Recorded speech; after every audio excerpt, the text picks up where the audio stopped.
berawal dari partner dan berakhir sebagai rival. Mungkin itulah gambaran hubungan yang tepat dari Ayano Koji dan Horikita. Tanpa bantuan dari Ayano, kelas Horikita saat ini itu semua muridnya telah tumbuh berkembang dan mampu bersaing dengan kelas Sakenagi, Ichinose maupun Ryuan. Melihat perkembangan Horikita dan murid-murid di kelasnya itu, Ayano Koji pun memutuskan untuk meninggalkan kelas Horikita.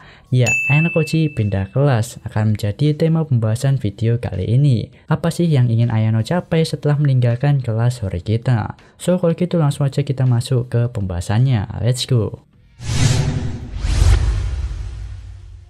Kelas D jadi project eksperimen dari Ayano. Ayano Koji itu menjadikan kelas D alias kelas Horikita untuk jadi eksperimen dirinya. Ayano di kelas itu berperan seperti seorang instruktur ataupun pengajar yang membuat anak-anak di dalam kelas D itu tumbuh berkembang. Ayano memulainya dari Horikita yang punya sebuah potensi yang berada di luar ekspektasinya.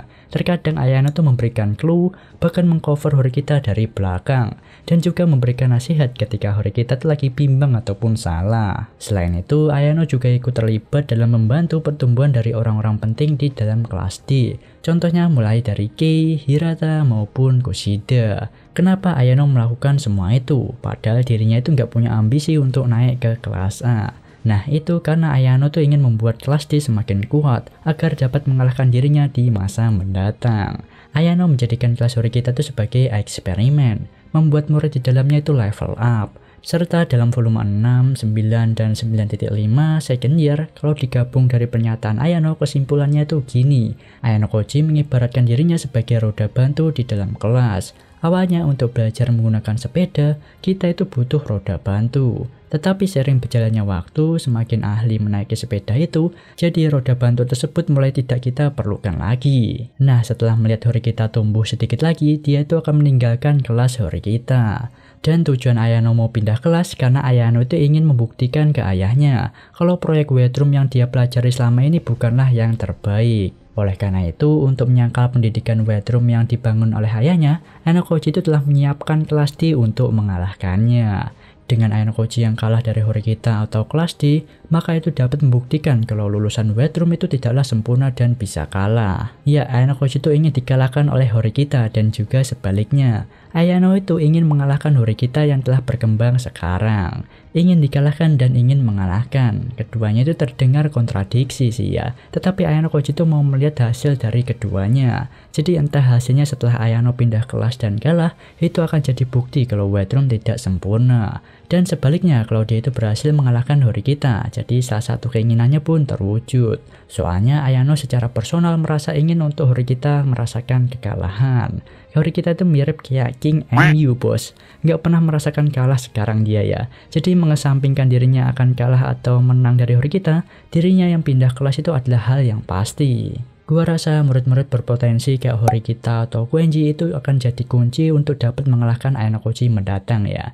Dan Ayano itu punya niatan untuk membuat setiap kelas di angkatannya itu seimbang agar dapat bersaing di tahun ketiga nanti. Ayano Koji akan pindah ke kelas mana nih? Ya tentu aja untuk menjalankan semua rencana itu, Ayano Koji itu harus pindah ke kelas terlemah. Untuk saat ini bisa dikatakan kelas Ichinose yang paling memungkinkan untuk jadi tujuan dari Ayano. Kelas Ichinose itu dikatakan lemah sih enggak ya. Cuman kelasnya itu enggak ada perkembangan yang signifikan dari awal masuk sekolah. Dan kelasnya itu rada oleng, kadang sering lost streak gitu.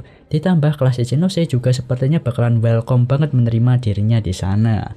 Firasatku pas Ayano pindah nanti, entah kenapa kayaknya dia tuh bakalan memutuskan Kei agar dia tuh bisa fokus ke pertempuran kelas di kelas 3 nanti. Ayano akan mengambil alih kelas Ichinose dan jadi pemimpin kelas, didukung oleh Ichinose maupun Kanzaki yang jadi kaki tangannya di belakang.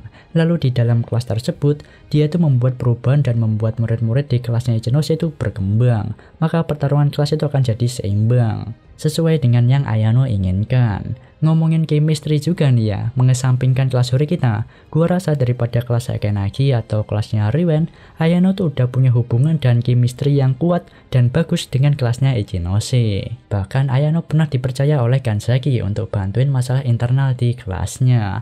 Ya seenggaknya murid berpengaruh di kelas Ichinose itu mengakui atau bahkan suka dengan Ayano Koji, yaitu ada Kanzaki, Watanabe, Amekura, Hamaguchi, dan Himeno. Dan juga dibandingkan kelas lain, Ayano kelihatan paling membantu kelasnya Ichinose ya, karena ya internal dari kelas Ichinose serapuh itu. So gimana, kalian setuju atau enggak kalau misalnya nanti Ayano pindah ke kelas Ichinose? Kelas Sakenagi udah jelas ya kalau Sakenagi itu nggak mau ada dua pemimpin di kelasnya. Jadi presentasi Ayano pindah ke kelas Sakenagi itu kecil. Dan juga kelas Riwen. Riwen itu masih punya ambisi buat balas dendam ke Ayano. Karena Ayano itu telah membuat dia itu bonyok pas dulu ya. Jadi dia itu masih pingin balas dendam lah dengan Ayano dan nggak mau satu kelas dengan Ayano. Jadi dua kelas tersebut itu nggak realistis untuk Ayano masuki, dan yang paling make sense ya memang kelasnya Ichinose. Nggak kebayang bakal kayak gimana hari kita nanti ya. Yang jelas dia tuh bakalan terkejut karena ya dia sekarang tuh kelihatan udah mempercayai Ayano. Tiba-tiba ditinggal gitu. Dan semua yang gua omongin tadi mungkin terhubung sama satu hal ini. Yaitu Ayano sebelum momen kelulusan Manabu, Ayano tuh pernah ngobrol kan sama si Manabu tuh.